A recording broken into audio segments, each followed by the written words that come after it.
हीरों का सच। राजा कृष्णदेवराय के दरबार में तेनालीराम नाम के मंत्री थे, जो बड़े ही कुशल और समझदार थे। एक बार महाराज के सामने ऐसा मामला आया कि उनके लिए न्याय करना मुश्किल हो गया। ऐसे में तेनालीराम ने सूझबूझ से काम लिया और राजा की उलझन सुलझाई। हुआ यूं कि एक दिन नामदेव नाम का एक व्यक्ति राजमहल में आया और न्याय की गुहार लगाने लगा। राजा ने उससे पूछा कि तुम्हारे साथ किसने अन्याय किया है, तो नामदेव ने पूरी बात बताई। नामदेव ने बताया कि वो कल अपने मालिक के साथ कहीं जा रहा था, तो उसे रास्ते में एक पोटली मिली जिसमें 2 चमकते हीरे थे।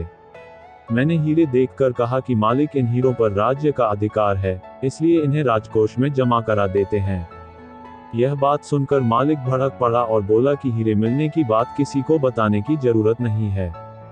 इसमें से एक मैं रख लूंगा और एक तू रख लेना। यह बात सुनकर मेरे दिल में लालच आ गया और मैं अपने मालिक के साथ उनकी हवेली लौट आया।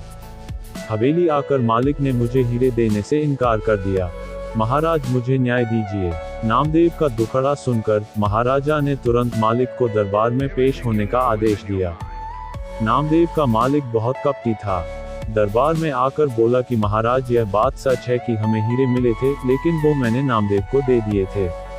मैंने नामदेव को आदेश दिया था कि इन हीरों को राजकोष में जमा करा देना। नामदेव के मन में लालच है, इसलिए वह झूठी कहानियां बना रहा है। महाराज बोले कि इसका क्या सबूत है कि तुम सच बोल रहे हो।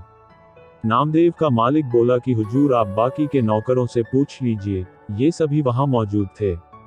जब राजा ने अन्य 3 नौकरों से पूछा, तो उन्होंने भी यही कहा कि हीरे नामदेव के पास हैं। अब राजा बड़ी दुविधा में फंस गए। उन्होंने सभा खत्म कर दी और कहा कि फैसला कुछ समय बाद सुनाया जाएगा। राजा ने भीतर अपने कमरे में अपने सभी मंत्रियों से सलाह मांगी। किसी ने कहा कि नामदेव ही झूठा है, तो कोई बोला कि नामदेव का मालिक दगाबाज है। राजा ने तेनालीराम की ओर देखा, जो अब तक शांत खड़े थे। राजा ने पूछा, तुम्हारा क्या विचार है तेनालीराम? तेनालीराम बोले कि अभी दूध का दूध और पानी का पानी हो जाएगा, लेकिन आप सभी को कुछ समय के लिए पर्दे के पीछे छुपना होगा। राजा इस मामले को जल्दी से जल्दी सुलझाना चाहते थे, इसलिए वह पर्दे के पीछे छुपने के लिए राजी हो गए। अब शाही कमरे में सिर्फ तेनालीराम नजर आ रहे थे।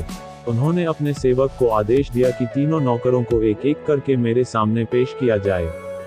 सेवक पहले नौकर को लेकर हाजिर हो गया। तेनालीराम ने उससे पूछा, क्या तुम्हारे सामने तुम्हारे मालिक ने नामदेव को हीरे दिए थे? गवाह ने हामी भरी। अब तेनालीराम ने उसे एक कागज और कलम देकर कहा, तुम उस हीरे का चित्र बनाकर दिखाओ। नौकर घबरा गया और बोला, जब मालिक ने नामदेव को हीरे दिए, तब वो लाल थैली में थे। तेनालीराम ने कहा, अच्छा चलो तुम यही खड़े रहो। इसके बाद दूसरे नौकर को बुलाने का आदेश दिया गया। दूसरे नौकर से भी तेनालीराम ने यही पूछा, अगर तुमने हीरे देखे थे तो उनका चित्र बनाकर दिखाओ। नौकर ने कागज लेकर उस पर 2 गोल गोल आकृतियां बना दी। अब तीसरे नौकर को बुलाया गया। उसने कहा, हीरे भोजपत्र से बने एक लिफाफे में थे, इसलिए मैंने उन्हें नहीं देखा।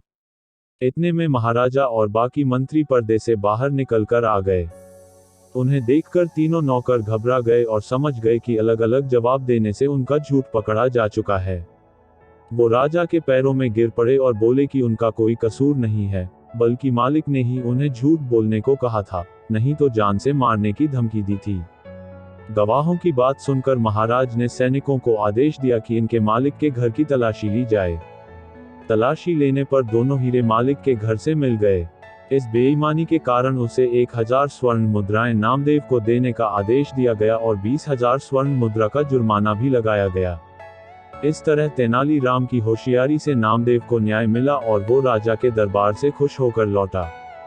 कहानी से सीख। इस कहानी से हमें यही शिक्षा मिलती है कि झूठ ज्यादा समय तक छिपा नहीं रह सकता, इसलिए कभी झूठ का सहारा नहीं लेना चाहिए। साथ ही लालच का परिणाम हमेशा बुरा ही होता है।